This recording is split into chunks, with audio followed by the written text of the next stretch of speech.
To really know what makes a great city work, you have to peel back its skin and expose its secret life force. A system of incredible complexity and technology that millions depend on, but few understand. A fantastic voyage now begins, a journey deep inside the world's megacities.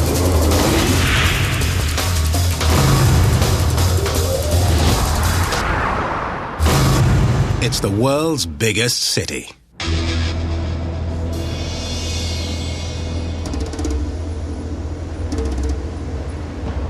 It covers more than 1,400 square kilometers. Its population density is greater than New York City, Tokyo, or London. But for the nearly 18 million people who live here, it's not just another metropolis. Mexico City is ground zero. On one side, one of the world's most earthquake-prone hotspots. On another, one of the world's most active volcanoes. And beneath their feet, the shaky foundation of an ancient lake bed. For Mother Nature, Mexico City is one big target. At any moment, the big one could hit.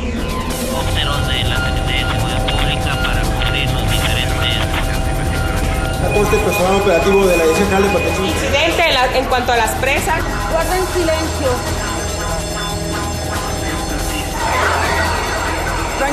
From the instant the alarm sounds, they have just 60 seconds to reach safety. Adelante, muchachos, lo más rápido posible en el área asignada. Lo más rápido posible, muchachos, en el área asignada.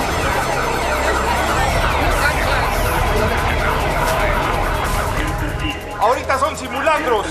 Cuando sea verdad, nos vamos a repetir, jóvenes. Por favor, tomen su papel en serio.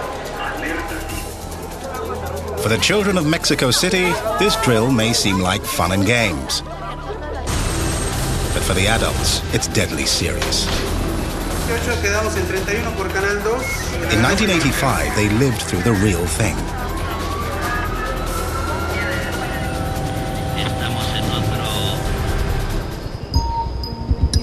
The threat lies off the coast of Acapulco, beneath the placid Pacific.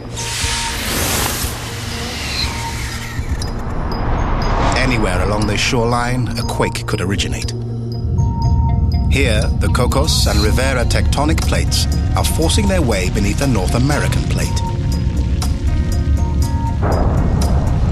The most feared section is the dreaded Guerrero Gap. For nearly a century, the pressure has been building.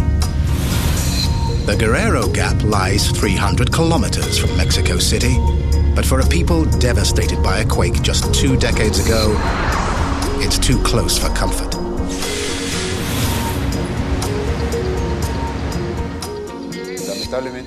Unfortunately, this is closer to Mexico City than the 1985 earthquake, and we expect it could generate a huge disaster in the city. Dr. Juan Manuel Espinoza manages Mexico City's Seismic Alert System, or SAS. He spent his life developing technology to detect the next big quake. This is what pushed for the development of the electroseismic system. It's what justifies the development of this system. Today, along the Pacific coast, Mexico City is guarded by the first system of its kind.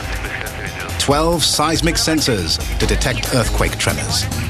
These are the city's high-tech prophets of doom. El sistema de alerta sísmica cubre la región donde the seismic alert system covers the region where there could be an earthquake with equipment like this, where we have seismic sensors that continuously listen to the sound of the ground and analyze it.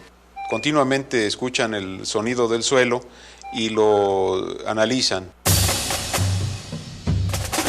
They listen for vibrations and measure their strength.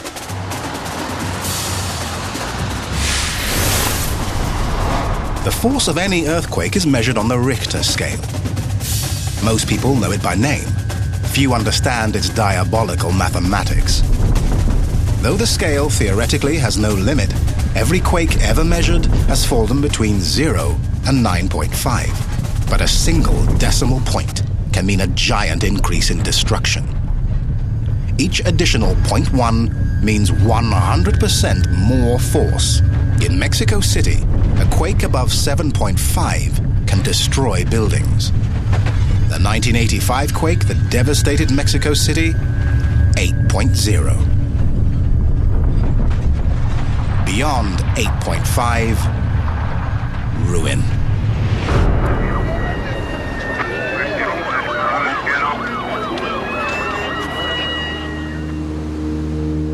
When a quake registers at least 6.0, it activates a seismic monitoring station. When at least 2 stations are activated, they relay a signal to Mexico City, automatically triggering an alarm.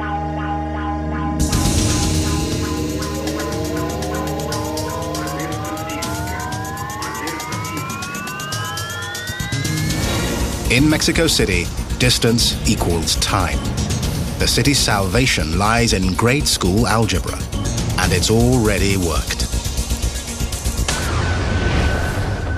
September the 14th, 1995, 8:04 a.m. From the Pacific, a fierce quake thunders ashore. In 13 seconds, it registers on Station 11. 4 seconds later, on Station 12. The quake measures 7.3 on the Richter scale, and it's moving toward Mexico City at 12 times the speed of the world's fastest commercial jet. But the SAS alert beats the quake to the city by 72 seconds. Not one resident is killed. When the alarm sounds, a carefully choreographed movement begins. Buildings empty, subways shut down. To avoid fires, power is cut and gas lines are closed. Rescue workers scramble. But Mexico City's entire civil defense depends on the thin red line of sentinels, the earthquake sensors on the coast. If they fail, a quake will hit with no warning at all.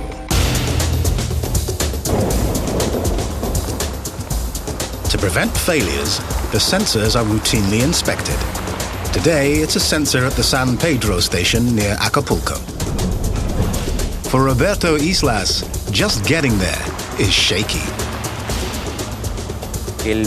To come here to the stations, with all the difficulties it entails, to perform maintenance, we're motivated because we know our job is important, not only for us, but for every person who lives in Mexico City. And that if an earthquake occurs, we may save many lives.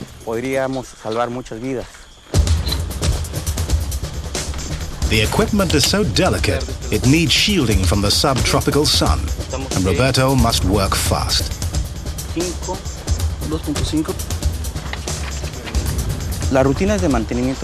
The routine maintenance is done every 2 months. So every 2 months we come to look at each one of the parameters of the sensor equipment and the modifications in the tower.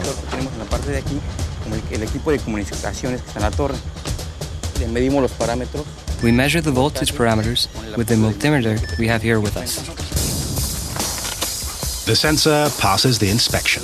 The electronic lookout faithfully mans its post. In the never-ending war with Mother Nature, Mexico City remains on the defensive. Ever alert. Never knowing when it will be forced to relive a nightmare. The day the earth shook.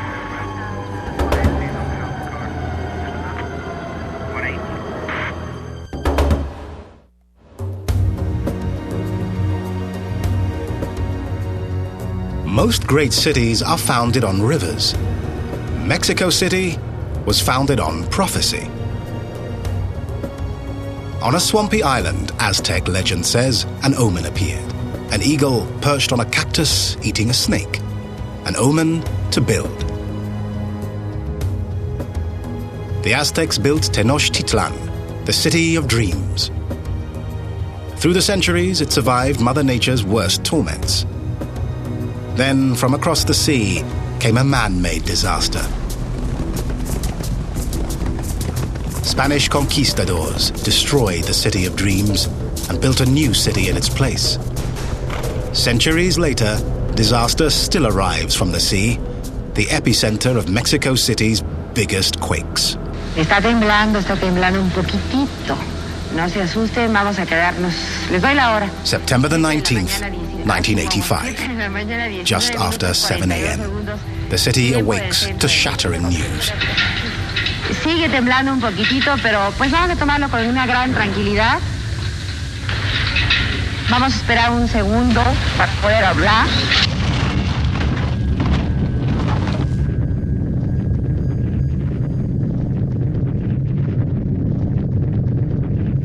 The broadcast is cut off when the television studio collapses. Miraculously, the reporters survive.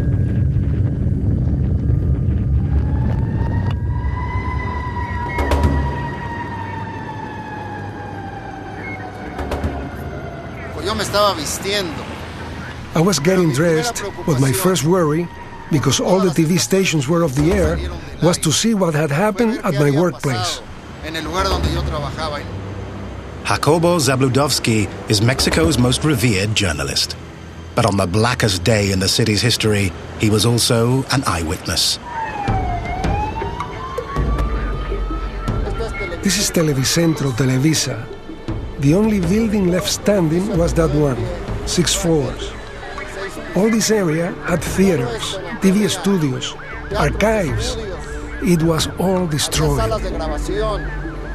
Había archivos. Se destruyó.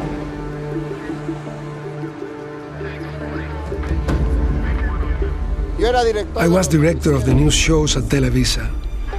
I knew who was there at 7:19 in the morning in the building that collapsed.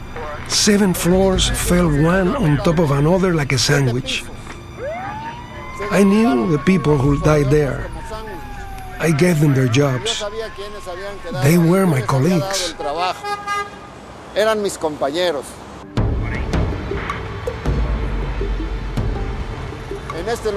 In this place, more than 100 people died.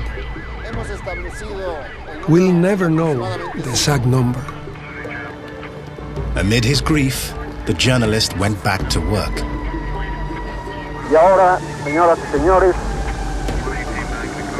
From his car phone, Zabludovsky reported the quake's toll. donde he pasado a lo largo de mi vida más horas que en mi propia casa y está totalmente destruida.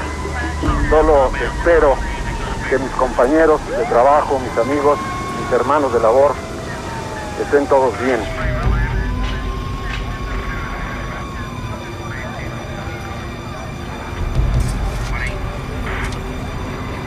For the millions without electricity, battery-powered radio was the only way to get news.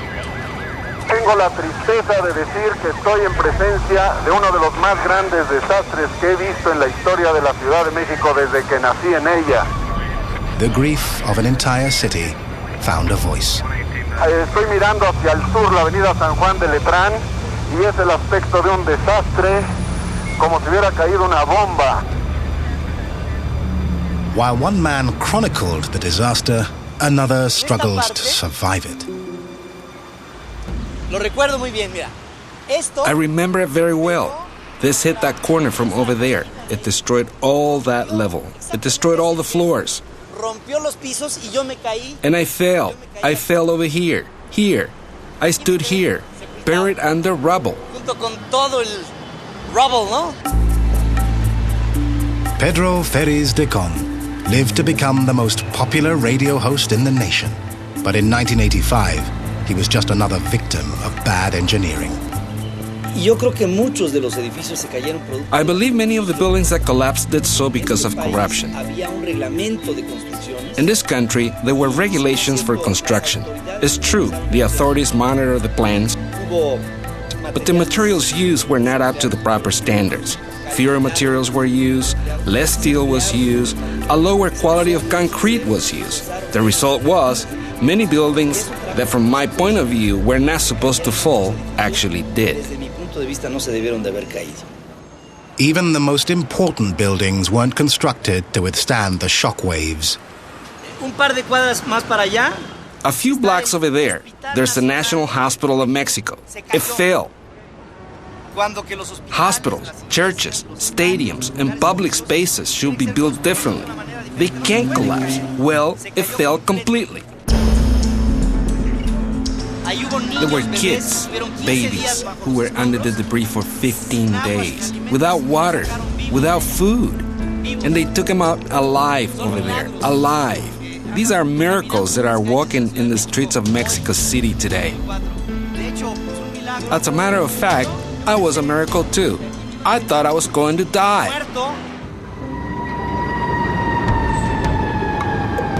Decon survived a seismic truth. Earthquakes don't kill people.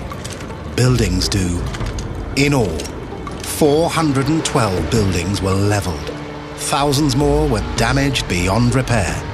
No one knows exactly how many people perished inside. Some say 10,000.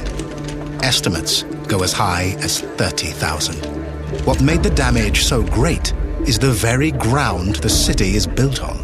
One thing is certain, the underground of Mexico City varies substantially. Dr. Sri Krishna Singh is head of the Seismological Institute at the University of Mexico. In this general area, where we are right now on the university campus, there's no danger of quakes, because this is volcanic subsoil. It's very sturdy subsoil.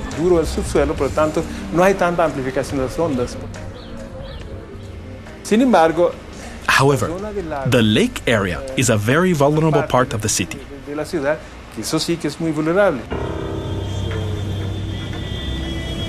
The heart of the city is built on landfill over an ancient lake bed. What was meant as a stable foundation became a seismic amplifier.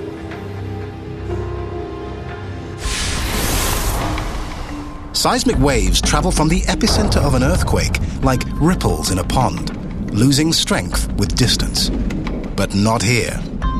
In this porous, water-saturated soil, seismic waves are magnified 5 to 20 times. In a process called liquefaction, the seismic waves turn the subsoil to jelly. Buildings topple beneath their own weight. Amplification here is so notorious, the world scientists have a nickname for this seismic horror: the Mexico City effect. In the quest to make Mexico City earthquake-proof, the shifting Earth poses a challenge to every construction project, whether above ground or below. Mexico City has the world's third busiest subway system, behind only Moscow and Tokyo. 176 stations, 207 kilometers of track, more than 4 million riders a day. But most impressive is the system's conquest of the terrain. When we began to build the subway, we discovered that the soil was very muddy. So construction was very difficult. The answer was a construction technique called Milan walls. 2 parallel trenches are dug, then filled with concrete and steel rods to form the subway tunnel's walls. Between these walls, the tunnel itself is dug, but engineers ran into an obstacle, a law of buoyancy called Archimedes' principle. The same principle that allows a submarine to rise, dive, or float. The tunnel had to weigh the same as the earth that was excavated. Weigh less, and it would rise. More, and it would sink. Instead, the tunnel had to float in the soil. To ensure equilibrium, engineers precisely calibrated the weight of the walls to match the displaced soil. Over the open stations, they made up the difference by putting up buildings. No one knew if the Milan walls would withstand an earthquake. Then came 1985. The quake leveled the Juarez hospital. The subway station below, not a scratch. The entire system rode out the seismic waves by floating in the subsoil. In fact, the subway was the only way to reach many disaster zones. Yet, even as the subway tunnels advance, the greatest feat of engineering is happening on the surface.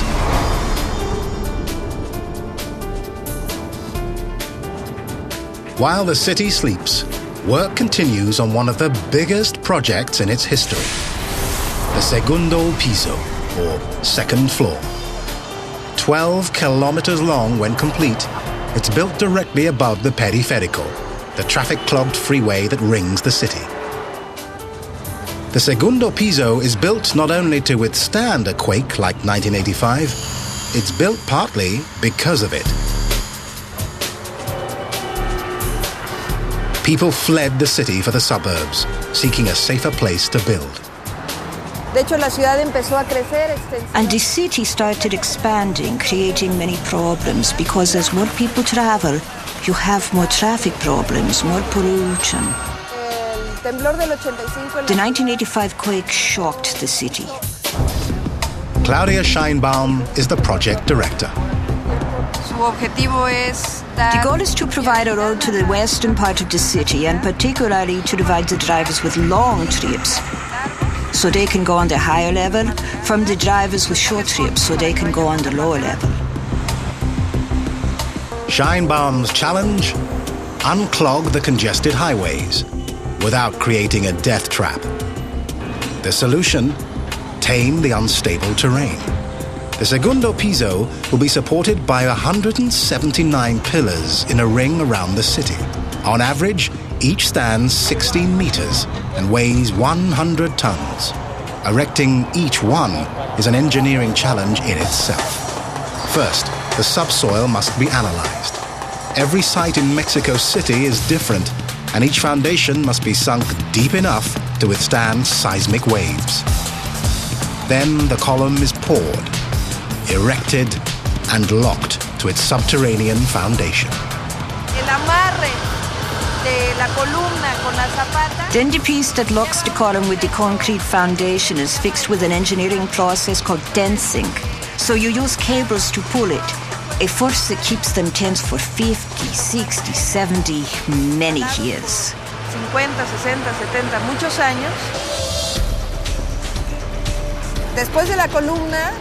After the columns comes an arm. There are around 400 that we have to mount during the night. And after that come the roadbeds. Around 2,200 roadbeds in the whole Segundo Piso. Each of these pieces, for example, the one to be mounted today, weighs about 200 tons.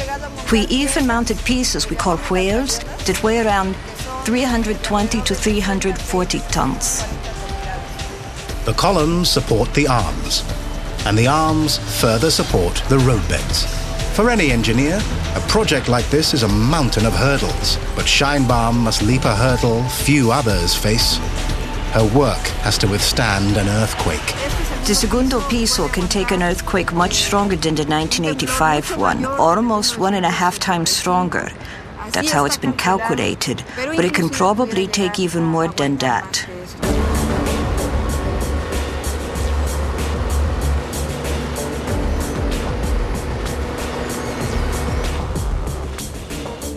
There has to be strict quality control during the entire construction process. That's very important, because you can design very well, but you can build very badly.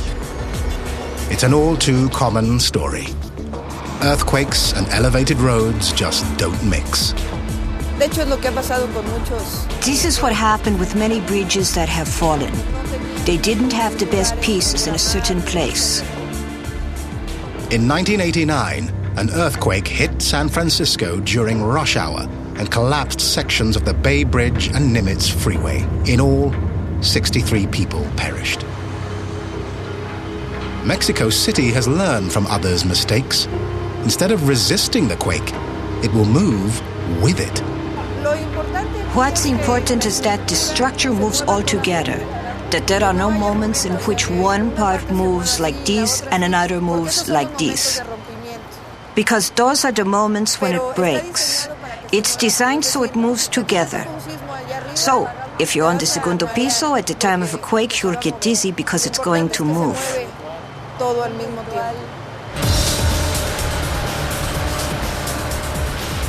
The scope of the entire project is dizzying. On the Segundo Piso, progress is measured one giant piece at a time.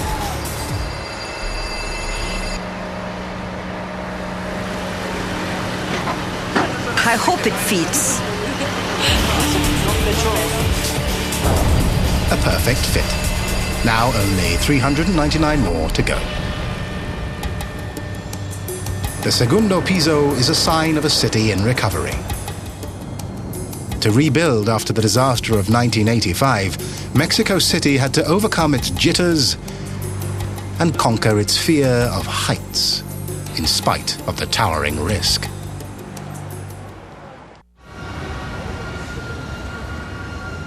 If Defiance were a building, it might look like this.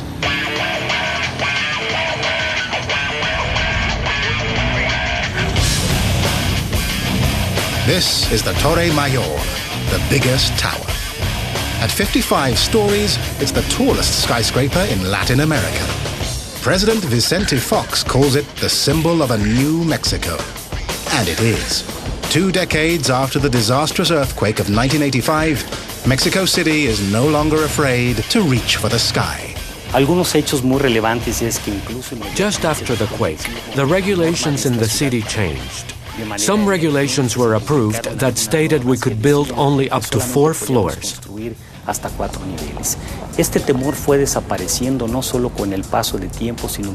This fear disappeared not only with time, but also with the idea that in a city like this one, we have the best specialists, excellent designers who are able to transform all this fear into a new challenge, to move on from the ruins of a quake like 1985 to build a new Mexico, to build new buildings, and to reach for the sky like any other metropolis in the world. And reach they did. Architect Arturo Espuro knows the Torre Mayor like his own home, all 77,000 square meters. Torre Mayor is without a doubt one of the safest buildings in Latin America. It's made of concrete, steel, and data. The analysis of earthquake damage to buildings around the world. The result, a skyscraper safeguarded by some of the most sophisticated earthquake-proof technology ever used. It begins with the architectural equivalent of shock absorbers. The steel structure of this huge tower, these double columns that we can see, go up to the top of the building. We can also see some of the diagonals. La función de estos amortiguadores que están colocados 98 de ellos en la totalidad. The role of these absorbers, 98 of them in the whole steel structure of the tower, is to always keep the building vertical. La estructura tiene como propósito mantenerlo siempre en vertical. Torre Mayor is the first building in Latin America that has these huge seismic shock absorbers. They're built right into its frame. During a quake, a conventional building may sway precariously from side to side, but the Torre Mayor is far from conventional. Instead, it can flex in 3 dimensions. Attached to its crossbeams are 98 resilient dampers that absorb the brunt of a quake. Flexible up top, the tower is firmly anchored down below. It rests on 251 concrete pilings, driven 60 meters deep below the marshy landfill and into firmer subsoil. In theory, the building can withstand an 8.5 magnitude quake, a force that would topple nearly any other building its size. It all sounds good in theory, and this theory has actually been tested. In 2003, a quake measuring 7.6 on the Richter scale struck Mexico City. Mucha gente en Torre Mayor, particularmente aquellos que están en oficinas donde no hay lámparas que les permitan apreciar. A lot of people in the building, especially those who didn't have any hanging lamps to see any movement, realized something was happening when they looked out the window and saw people evacuating the neighboring buildings. Algunas de las anécdotas que nuestros propios inquilinos contaban después de ese Some of our tenants said they didn't even feel any shaking. que no sintieron la oscilación. That proves the shock absorbers reduce the shaking of the building and make it almost imperceptible. La oscilación del edificio que llega a ser incluso imperceptible para muchas gentes aquí. Earthquakes kill in two ways: when buildings collapse or when people panic. The Torre Mayor is designed to prevent both. Torre Mayor es el único edificio que The Torre Mayor is the only building in Mexico that gets electricity from 3 different parts of the city. If we lack electricity in one of them, these switches send all of our system to the second substation. If there is no electricity in that second substation, it switches to feed from the third one, so we don't lose electricity at any point in Torre Mayor. Lo que nos permite eso es que no se vaya la luz en Torre Mayor. La gente no entra en pánico. The people here don't panic because lights don't go off at any point. This helps us evacuate the tenants in a safe and orderly fashion. When a quake hits, chances are scores of people will be riding the elevators. But in the Torre Mayor, nothing is left to chance. These elevators move at 1/3 of a kilometer per minute. To really appreciate their speed, you need the right perspective. Lo más importante de los elevadores es la velocidad. The most important characteristic of these elevators is their speed. The 20-passenger elevators of Torre Mayor move at 6 meters per second, exactly what we're seeing now that we're on top of a cabin. And this is the speed with which our employees get to their offices.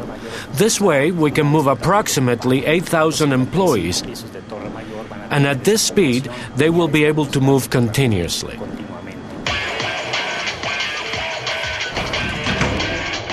Besides speed, these elevators also have computer-controlled brakes to prevent people being stuck between floors during an earthquake.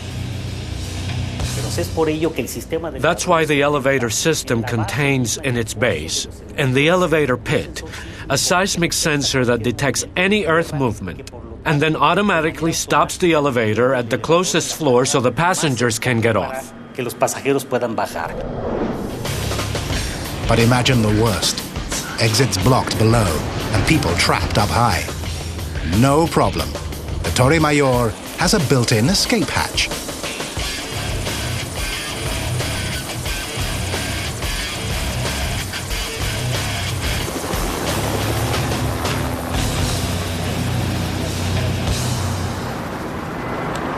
Ya terminó la operación.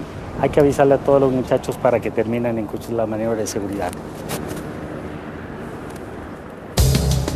In Mexico City, a skyscraper built to save lives is a revolution in design, made possible only by a revolution in culture and construction standards. Existen muchos mitos rotos por Torre Mayor.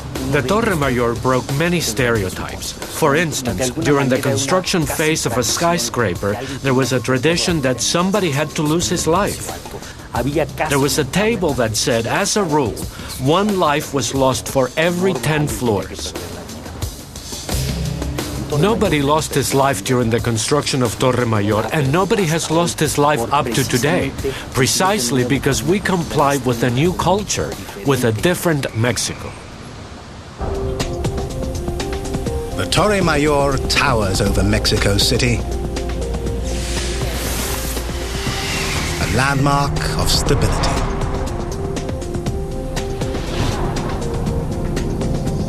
In the distance, towers another landmark, a far more ominous reminder of the city's treacherous foundation. And like the specter of rumbling earth, it casts a fearful shadow.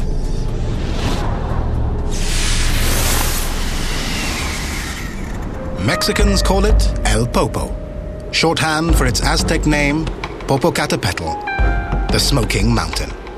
It's still smoking. The same forces that trigger the region's earthquakes, the clash of tectonic plates, form and fuel El Popo. It's one of the most active volcanoes in the world. Downtown Mexico City lies nearly 60 kilometers from El Popo. But even in the heart of the city, a walk in the park takes takes you into harm's way. This is part of an eruption, and it's a lava flow. People don't consider these volcanoes a threat to the city, and that it could put them in danger. But really, it's quite the opposite. Dr. Carlos Valdez Gonzalez is an expert on earthquakes and volcanology at the Seismological Institute. The reality is that half of Mexico City is sitting on a lava deposit that came from different volcanoes.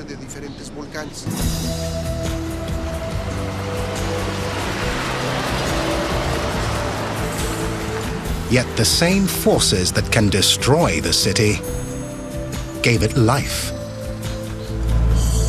La riqueza de este suelo, el bosque, las zonas cultivables y la razón de un asentamiento de nuestros antepasados en este lugar. The richness of the soil has to do with the presence of volcanoes. The forests, the agricultural land, and also the reason why our ancestors settled here, all has to do with the presence of the volcanoes. If they weren't here, the soil wouldn't be as rich, nor the climate as pleasant, and Mexicans probably wouldn't have lived here. But they do live here, so they must be on guard. Just as the city deploys the tools of seismic science to detect earthquakes, it uses cutting-edge technology to monitor El Popo. Hay una serie de sensores sísmicos alrededor del volcán. There are a series of seismic sensors surrounding the volcano, with the goal of measuring any vibration that may happen and show its origin.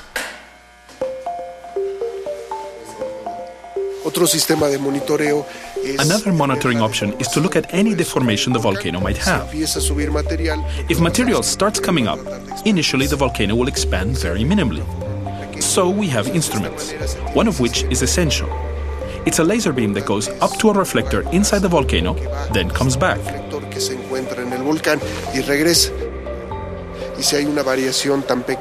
If there is a very slight variation, such as a fraction of a millimeter in the growth of the volcano, those instruments can detect it.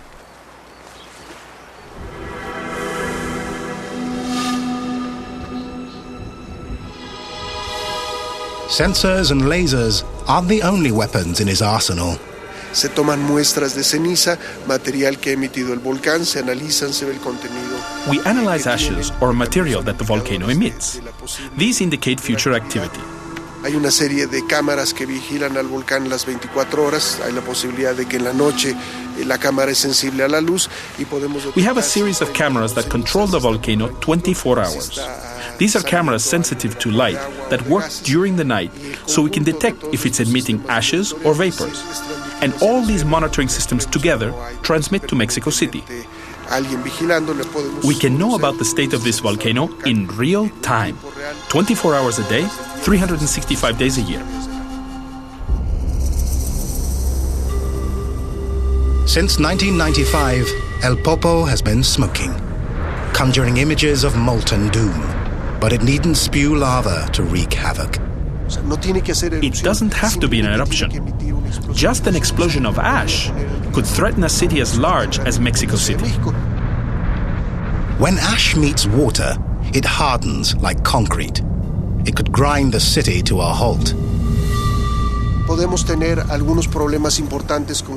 could have some serious problems if the ash deposits on the soil, and if we get that amount of ash in a rainy season. It could be drained by the rain, and the result could be the ash clogs the drainage system. In the rainy season, backups could lead to citywide flooding. And that's the least of their worries. In dry weather, even more infrastructure could be threatened. Since these are solid particles, ash won't allow radio waves to emit, which will prevent the air transmissions from working.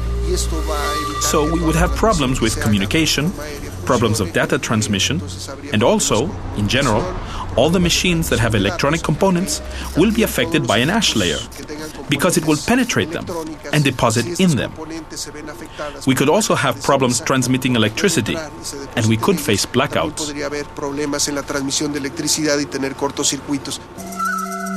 The threat is real. In June 1997, El Popo spewed so much ash, transportation was crippled. The city was even forced to close its airport. Growth has made Mexico City even more vulnerable to El Popo. As the city expands, it moves ever closer to the thin line between progress and peril. Hace 50 años, esta parte de la ciudad no existía. 50 years ago, this part of the city didn't exist. Most of the city was farms. They didn't depend on electricity, and the number of flights back then was much less. So it's important to understand that the activity we have in this country, both seismic and volcanic, hasn't changed. What has changed are the activities of civilization, man, and all the work we do that make us more vulnerable to these phenomena than before.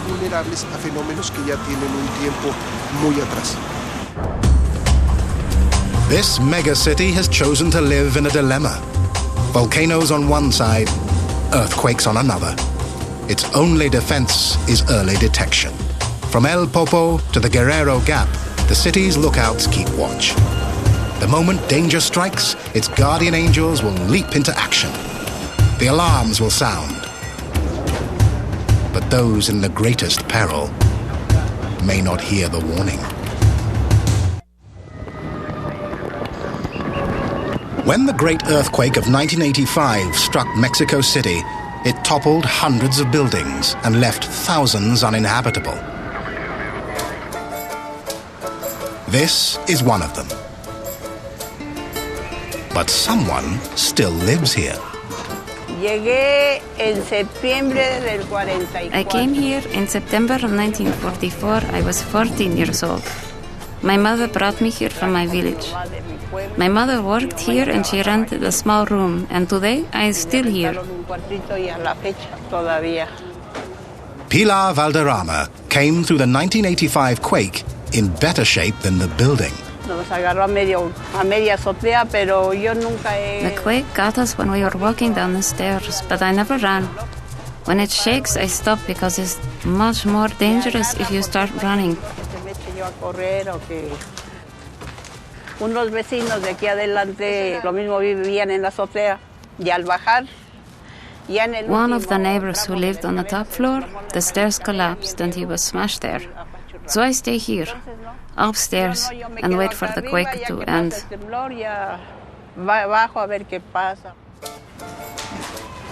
The building was condemned, and still Pilar stayed. Since 1985, the water doesn't come up anymore.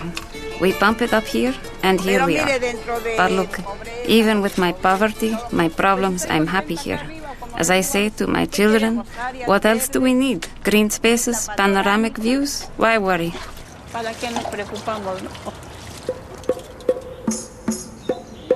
These ruins embody the two gaps in Mexico City's line of defense against earthquakes.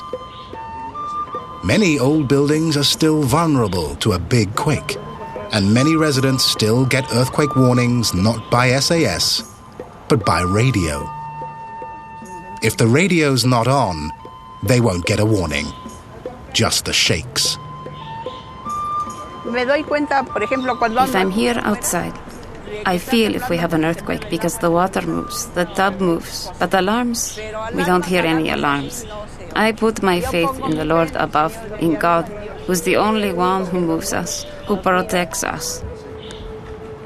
Not quite.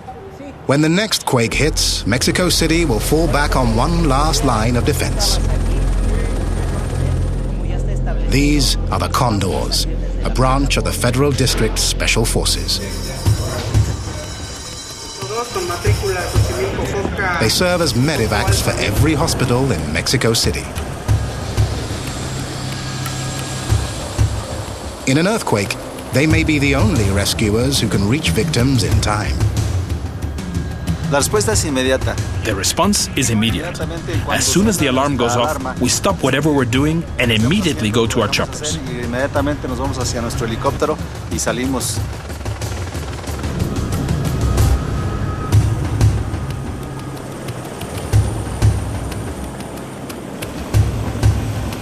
Era un paciente masculino de 60 años, el cual A 60-year-old man suffered a stroke. Basically, he needed to be treated within 10 minutes. Prácticamente tenía que ser atendido no más de 10 minutos la persona lesionada. Edgar Moquecho has served with the Condors for 6 years. For him, every flight is a dress rehearsal for the day a quake hits.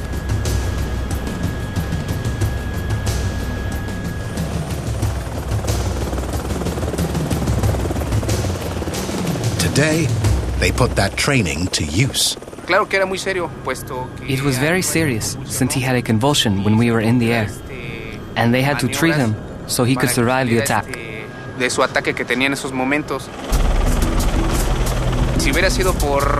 A land ambulance would have taken 40 minutes. And the good thing about this is that we were able to save one more life. The patient got there alive and is in good hands.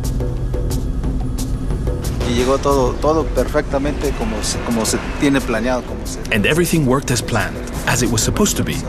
That was our mission. We're satisfied for today. Tomorrow, there could be more. And other days, there could be a different scenario or emergency. Today, they saved one life. Tomorrow, perhaps thousands. Like few other cities, Mexico City will always live in the shadow of disaster, threatened by not one natural peril, but two. The dreaded Guerrero Gap, the seismic time bomb, is still ticking. El Popo, the fiery mountain, is still smoking. The big one may still be coming. For those charged with safeguarding millions of lives, the motto remains: eternal vigilance. They prepare for the worst and pray it never comes. But whenever it does, this time, things will be different. Mexico City will be forewarned and forearmed.